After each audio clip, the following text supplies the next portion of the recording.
Hi, welcome everyone. My name is Ewen Macaulay and welcome to my studio. It's great to have you here today.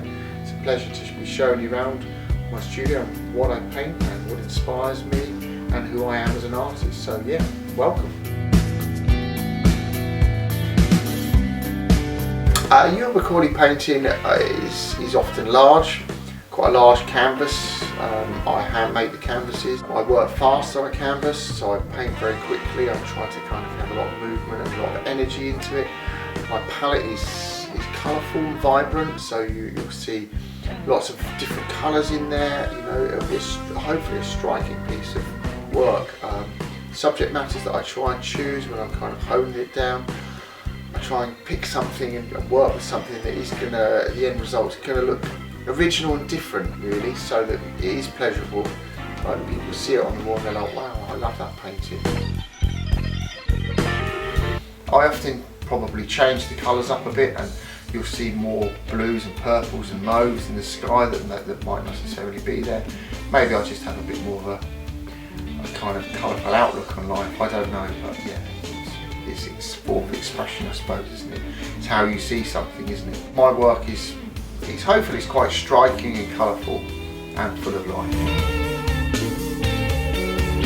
The steps for my painting is get stuck in, you know, let's get the canvas up, let's start painting and kind of start creating straight off. I mean, sometimes I'm just working on a painting for myself, I kind of know what I'd like to do, and I draw straight on the canvas with a paintbrush, so I'm kind of, that's my sketching in a way, and then I start blocking out the colour.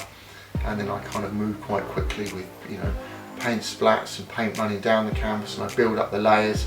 I like to kind of get quite far back from my canvas.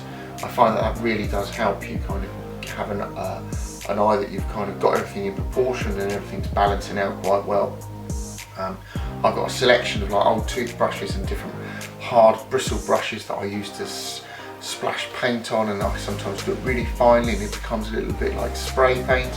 So you'll see pockets of my paintings, and there's beautiful abstract sections. It might be paintings of London, but and when you stand back, then maybe hopefully it comes to life. But yeah, so that's kind of, and that's the way that I paint. I think tries to keep that energy into the canvas and into the painting, which is important. I do love the chaos of a city. I mean, I love the movement of the people and the cars and the architecture. In a way, I know it's man-made, but there is a beauty in all of that, I feel. The new St Pancras station and the Renaissance hotels is a particular fascination of mine. I've done quite a few different studies and paintings from the Euston Road looking back at the Renaissance hotel. For me, it's one of the best landmarks in London. And as well, I've done a couple of paintings of LA recently. One of them's at night, and it's been raining, and you get all the reflections in the puddles of the brake lights of the taxis. For me, it's harnessing all that colour, and then bringing all that colour into your lounge, or you know, where you've got that painting hanging on a wall.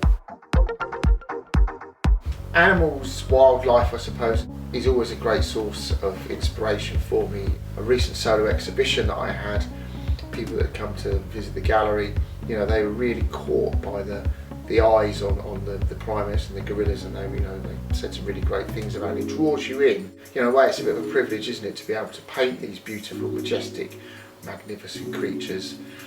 Some recent gorilla paintings, I've done these really big, large canvases with flat colour, and then the gorilla kind of painted on top with these horizontal drips that go that way instead of hanging down. So it makes the viewer just kind of look at it a bit different.